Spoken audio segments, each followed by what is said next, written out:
It is super gloomy outside. I do apologize for that, but I thought I would film a couple videos today. I am going to be leaving for Chicago for another quick trip, but hopefully you guys should have some content while I'm gone. It's been a crazy month. So anyway, I was going to do an update on my project polish for you guys. So these are all of my polishes that I have in the current rotation.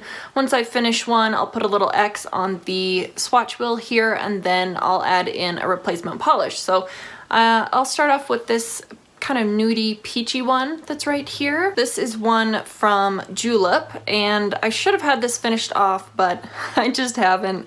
I've only used this one twice, I think, since the intro of this project, so that's where I was when I started. I'm down to there. This one should be finished off in one more application on the nails because it does taper in a lot at the bottom, as you can see there, so this one will definitely be gone before the next update, and I should be able to toss in a replacement polish. The next one that I have here on the wheel is this kind of mustard yellow color there. It's actually one from Hansen. This is from the Hard as Nail line, the Xtreme Hard as Nail line. And this one's in the shade number 349 Mellow Yellow. As you can see, I was all the way up at the top there when this project initially started, and I'm down to there now. So it's been over a month since I put out the intro video on this. I'm kind of slow on my projects this year, but I'm still working on items. So this one, it's taken a little bit, but I do have to put between 3 and 4 coats of this on the nails at a time. So I do appreciate that I have to layer it because I can use up more polish that way, but I wish that it was more opaque like it is here. I think I had to put 3 or 4 coats down just for it to show up this opaque. Otherwise you can see your nail through it, and I'm just not really a fan of that. This next one here, this kind of minty color, is also one from Julep, and it is this guy right here. This is in the shade Cam, and I was right there at the intro, and I'm down to there now. Like I said, this one, I think I've only used this one on my toes actually, so I think I've applied this 2 or 3 times, and that's the progress that I've had so far. I feel pretty good about it. This one's a little bit thicker. This is like a 1 coater, but I usually put 2 coats down just so I'm using polish and it stays consistent on the nail. There's no thin spots, it's fully opaque. So I'm thinking that it'll probably take me another month or 2 to get this one used up, even though it doesn't really have that much polish in here at all, but maybe I'll break it out and use it on the nails a couple times and just get it over with quickly. The next one is this really pretty pink shade. You can't really pick up on it, but it does have these really fine gold micro shimmers running through it. And this is a polish from Color Club in Strawberry Fields number 716.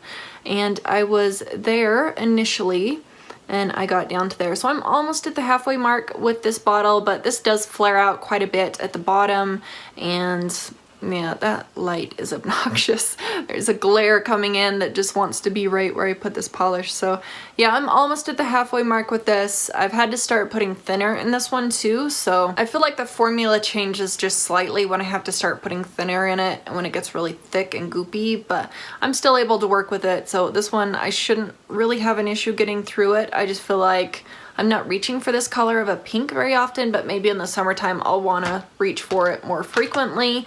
The next one up is a deeper red. Right here it's like a cranberry red.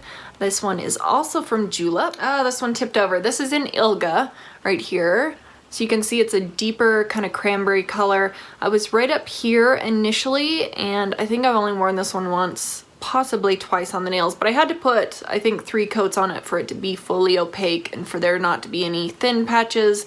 And the more coats that you put down, the deeper the color is. When you just put 1 coat down, it's pretty sheer and it's more of like a fuchsia pink kind of color with some red to it. But yeah, I'm down to there, so I don't think this one will be around for the entire year, but I'll probably have to finish this one off in the fall time just because I'm not reaching for this one hardly at all. And then my final polish in this project is this beautiful one here on the end from Zoya. This is one of the PixieDust polishes, and it's a black, but it has these really fine micro shimmers, silver micro shimmers running through it. And I initially thought I was further down in this than I was, but no. I'm still way up at the top. I've used this one twice on the nails, and I'm only at that mint line there. So this guy's gonna be hanging around for quite a bit. I need to reach for this more. I've just been kind of distracted by some new polishes that I picked up recently from Zoya. some holographic polishes. I love a holographic polish. Once I get over the newness of those polishes, I think that I'll be able to use some of these and knock them out a little bit quicker. So this one is really disappointing, but I thought I was all the way down to here, but there was just a little bit of separation in the bottle and it just had to be shook up quite a bit. So anyway, yeah, this one is beautiful. It's in the shade Dahlia, by the way, from Zoya. It is a PixieDust polish, so it does have like kind of a gritty texture on the nails, but if you put a top coat over it, that grittiness goes away and it's just a really beautiful, shiny, metallic kind of glittery look on the nails. It's really pretty. The way it looks in the bottle is the way it looks on the nails, so it's gorgeous. Anyway, those were all of my polishes and my progress so far. I really appreciate you guys watching, and I will see you in the next one. Bye.